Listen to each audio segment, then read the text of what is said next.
Yeah, you just called it. Sometimes some teams are like, no, they've got you need to be with me a year for the first 3 years. This is happening with me and Caitlin Clark. So Caitlin Clark finished rookie season. We've been talking for a few years, and you worked with Caitlin Clark. So we were going to work last summer, but I was gonna have to go to Indianapolis, and I respected when you're young on your team, you work out at your practice facility. Yeah. So I'm hoping now this off season, I love it. I'm hoping that she'll come to New York. Okay, so Chris Brickley just dropped a bomb that nobody saw coming. The man who's trained LeBron, KD, Carmelo Anthony, literally some of the greatest players to ever touch a basketball, just revealed he's been trying to work with Caitlin Clark for years. And get this, the Indiana Fever basically said no, they blocked it. You're probably thinking, wait, why would they do that? Yeah, that's exactly what we're about to unpack. Because what he reveals next is going to make you question everything about how the Fever are handling their franchise player. Okay, this is what I like to hear. I'm all in. I'm all in on this move. I've been saying I want to see Caitlin Clark train with some new higher level elite training. I want her to get the hell away from Indiana as far as training. I don't want her practicing with Stephanie White. I don't want her working with the Indiana Fever training staff, even though they're getting a new senior advisor and all that. I don't want none. Did you catch that energy? I'm all in on this move. And honestly, so am I. Because here's what most people don't realize about Chris Brickley. This isn't just some random trainer trying to get clout off Caitlin Clark's name. This man transformed Carmelo Anthony into Hoodie Melo. Remember when Melo came back looking like he shed 20 lbs of pure muscle and was moving different? That was Brickley. Jimmy Butler's entire ISO game that makes him impossible to guard in the playoffs. Brickley worked on that. And now, he wants to add Caitlin Clark to that list. But here's the kicker. Last summer, when Caitlin was dealing with all those physicality issues, and everyone was saying she needed to bulk up and get stronger, Brickley reached out. He wanted to work with her, and the Fever said she had to stay in Indianapolis and train at their facility. Caitlin, leave Indiana this summer. You need to take your ass to New York City and put that work in with Chris Brickley. I'm telling you, he's going to help take her game to the next level. Forget working out with Austin Kelly and Stephanie White. What's the dude, the trainer? He cool. He cool. He tore his Achilles too. Like, how the training staff tearing their Achilles and all types of stuff. I'm cool on all that. Forget all this working out in empty gyms. We need you doing that, and we need 5. Leave Indiana this summer. You need to take your ass to New York City. And honestly, that might be the realest advice anyone's given Caitlin Clark all season, because check out what's happening here. Chris Brickley runs his training sessions in New York with the absolute best players in the world. We're not talking about empty gyms with one trainer. We're talking about Trae Young, Paolo Banchero, James Harden, Donovan Mitchell, all in the same facility, pushing each other, competing, working on NBA-level moves. And Caitlin could be in that environment right now. But here's what nobody's talking about. Why does Indiana want to keep her isolated? Why are they so protective of her training in their facility with their staff? What are they afraid of? She has absolutely changed. Yeah. Women's sports. For sure. Just and I love generally competitiveness too. Oh man, I know. She is, that's the other piece too, that like, it's okay for women to be competitive, Sure. And that was one series that was crazy, bro. She walked out on the court with her black. She's the reason why the WNBA has become so big. Even Chris Brickley knows it. The man who's worked with NBA champions, all-stars, MVPs, he's giving Caitlin Clark her flowers and saying she changed the entire landscape of women's basketball. And if someone at that level recognizes her impact and wants to invest time in developing her game, you'd think the Fever would be doing backflips to make it happen. But instead, they're putting up roadblocks. They're saying, no, she needs to be here with us. And I need you to understand something. This is classic organizational control. When a team is more concerned about maintaining authority than maximizing their players' potential, that's when you know something's broken in the system.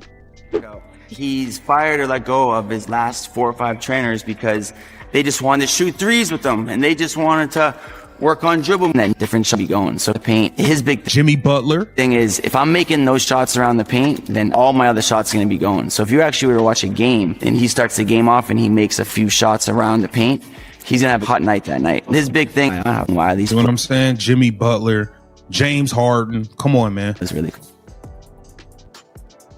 Okay, so let me break down exactly what Chris Brickley does that makes him different. He's not just running shooting drills. He's not just having players do the same repetitive moves. Listen to what he said about James Harden. He's big with the step backs. He's big with the side steps. I've been doing this for 8 years, and I've never seen a player do these drills. That's the level of creativity and innovation we're talking about. He's creating moves that make players impossible to guard. And think about what Caitlin Clark needs most right now. Everyone knows her three-point shooting is elite. Everyone knows her court vision is generational. But what happens when teams blitz her on every ball screen? What happens when they're trapping her at half court and forcing the ball out of her hands? She needs counters. She needs an ISO game. She needs finishes around the rim that work when there's bodies everywhere. And Chris Brickley specializes in exactly that. To the workout, he's big with the step backs. He's big with the side steps. I've been doing this for like 8 years, and I've never seen a player do these drills. So I actually took some stuff from him, and it's actually impossible to guard. James Harden, like Paolo Banchero. So Paolo Banchero was just Rookie of the Year. Something we're working on is consistency. So he's showing how strong he is. He showed how athletic he is. Now we're just really working around the top of the key area, and we work on just being a consistent shooter and shooting off the dribble. This is the type of work that she needs. And watch what's happening in that footage. You've got multiple elite players in the same gym going at each other, competing at the highest level. That's the environment that creates greatness. Not empty gyms in Indianapolis with one trainer. Not controlled practice sessions where everything's scripted. You need that competitive fire, that edge, that hunger that comes from working out with people who are just as good or better than you. And here's what's wild. Caitlin Clark could have been in this environment last summer. She could have been working with Trae Young, learning his floater game, his change of pace, how he manipulates defenders in pick-and-roll situations. She could have been studying Paolo Banchero's footwork around the basket, how he uses his body to create space. But instead, the fever kept her in Indianapolis, and we all saw how that turned out.